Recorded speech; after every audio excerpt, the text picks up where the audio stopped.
Hello everyone, welcome to Students Point. This is 23rd of October and we are going to see all of the important questions for the day. And today's video is going to be very important, so pay your attention till the end. And to get PDF of all these videos, you can join us on Telegram by writing the channel's name, Students Point. And I'm feeling much better today, that is why I'm uploading the video today. And thanks everyone for understanding the situation. Okay, so let's begin. Here is a question for the day. The question is, which is the world's largest importer of asafoetida or hing in the world? These are the options. Read the options and then answer. Let's begin the first question. Pradhan Mantri Krishi Sinchai Yojana was launched in, so it was launched in the year 2015. So here the option 2015 is not given, so none of the above is the right answer. Its motto is Har Khet Ko Pani. The objective of this scheme is to expand cultivated areas with assured irrigation and reduce wastage of water and improve water use efficiency. Why news? Because recently Ministry of Jal Shakti has launched a mobile application for geotagging of the components of projects under Pradhan Mantri Krishi Sinchai Yojana. Next question now. The Future of Jobs Report 2020 has been released by, so this report has been released by World Economic Forum. So here B is the right answer. Some key points of this report. It said that COVID-19 will disrupt more than 85 million jobs by 2025. Automation and division of labor between machines and human will be a major reason for job losses in the next 5 years. And 50% of the workers in the world require reskilling to secure their jobs in the next 5 years. Next question now. Which of the following are part of Blue Dot Network? So USA is part, Japan and Australia are also part of this Blue Dot Network. So here all of the above is the right answer. It is a multi-stakeholder initiative to bring together government, private sector and civil society to promote high quality, trusted standards for global infrastructure development. And it was formally announced on 4th of November 2019 at the Indo-Pacific Business Forum in Bangkok in Thailand. It is expected to serve as globally recognized evaluation and certification system. So you can understand in basic terms that it is a certification system which certifies the infrastructure projects like roads, ports, bridges with a focus on Indo-Pacific region, and it is seen as a direct counter to China's Belt and Road Initiative. However, the main difference between these two initiatives is that unlike this Belt Road Initiative, Blue Dot Network would not offer any kind of public funds or loans for the projects. So what it will does, it will only certify any project that whether it is sustainable or not, whether it is exploitative. So certification by Blue Dot Network will serve as an information for the public.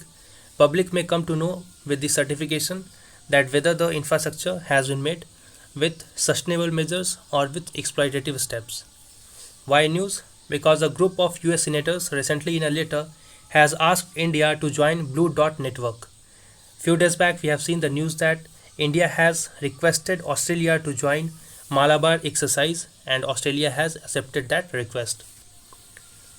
Next question now. Consider the following statements about State of Global Air 2020. The study has been released by the Health Effects Institute. This option is correct and it finds that India, Bangladesh, Pakistan and Nepal are among the top 10 countries with highest PM or particulate matters 2.5. This is also correct. So here both of these options are correct and this data was for 2019. So here C is the right answer.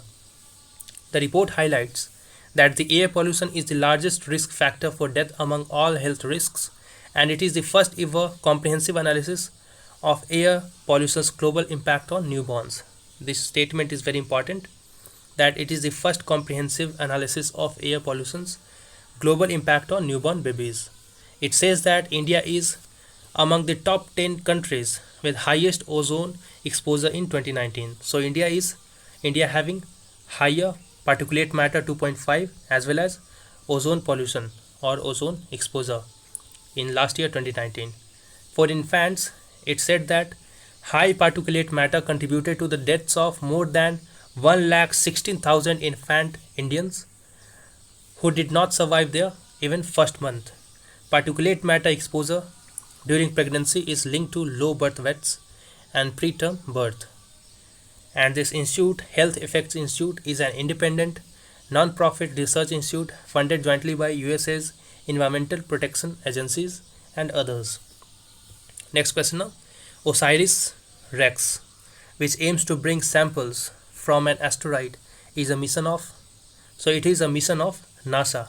So your B is the right answer. OSIRIS-REx mission is NASA's first mission meant to return samples from ancient asteroid Bennu. The mission was launched in the year 2016. It reached its target in 2018, and since then this spacecraft is trying to match the speed of this asteroid Bennu so that it may touch and land on the asteroid Bennu and may take samples and bring it back to the Earth. Why news now? Because NASA's OSIRIS-REx, which stands for Origins Spectral Interpretation Resource Identification Security Regolith Explorer spacecraft, has briefly touched this asteroid Bennu. So it has just briefly touched asteroid Bennu, and it is expected to bring back the samples from asteroid Bennu by year 2023. The asteroid was named after this asteroid Bennu we are talking about. It was named after an Egyptian deity by a 9-year-old boy from Northern Carolina in 2013 who won NASA's Name That Asteroid competition. So after that boy won the competition to name that asteroid, and thereafter he named that asteroid as Bennu. Bennu is located at a distance of about 200 million miles away from the Earth. Next question now. Consider the following statements about UAPA. You must have heard about this many times in news. So let's see what is it. It aims at effective prevention of unlawful activities associations in India. This is correct. It has death penalty and life imprisonment as the highest punishments. This is also correct. And it applies only on Indian national? No, this is wrong, because UAPA applies on both Indian nationals as well as the foreign nationals. It even applies on any unlawful activities committed abroad, that is outside India. So here first and second options are correct, third is wrong. So here C is the right answer. Under UAPA, both Indian and foreign nationals can be charged. The Act assigns absolute power to the central government, by way of which, if the center deems an activity as unlawful, then it may declare that activity by an official gazette as unlawful. And please note that it will be applicable to the offenders even if the criminal activity has been committed outside on foreign land. And an amendment was brought in 2019 which has empowered the government of India to designate any individual as terrorists if that individual has committed or participated in any activity or any acts of terrorism, or prepares for terrorism, promotes terrorism, or is otherwise involved in terrorism. The Act empowers Director General of National Investigation Agency to grant approval of seizure or attachment of property when the case is investigated by NIA. Why news now? Because major opposition parties have demanded the repeal of Unlawful Activities Prevention Act 1967 after the arrest of Stan Swamy, who was an 83-year-old tribal rights activist under UAPA in Bhima Koregaon case. Next question now. Consider the following statements about COVIRAP. It is a low-cost COVID testing machine developed by IIT Kharagpur. This is correct. And the test is completed within an hour, which is almost 1/3 of the time taken by RT-PCR test. RT-PCR means reverse transcription polymerase chain reaction test. So this is also correct. So this test COVIRAP will take around an hour, while RT-PCR test used to take around 3 to 4 hours. So here both of the statements are correct again. C is the right answer. The portable test unit that can be handled by unskilled operators outside the lab environment.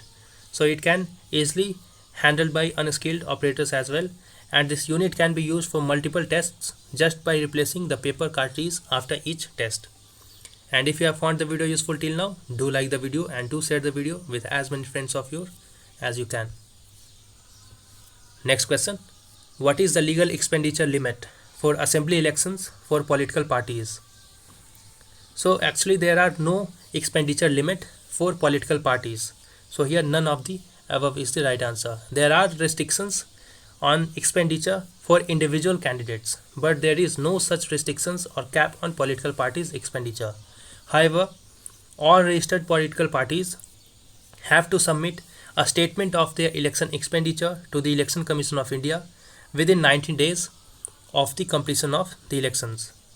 For individual candidates who are contesting the elections, the limit on the expenditure is from rupees 20 lakh to rupees 28 lakh for assembly elections, that is elections in the state assembly, and from rupees 54 lakh to 70 lakh for Lok Sabha elections.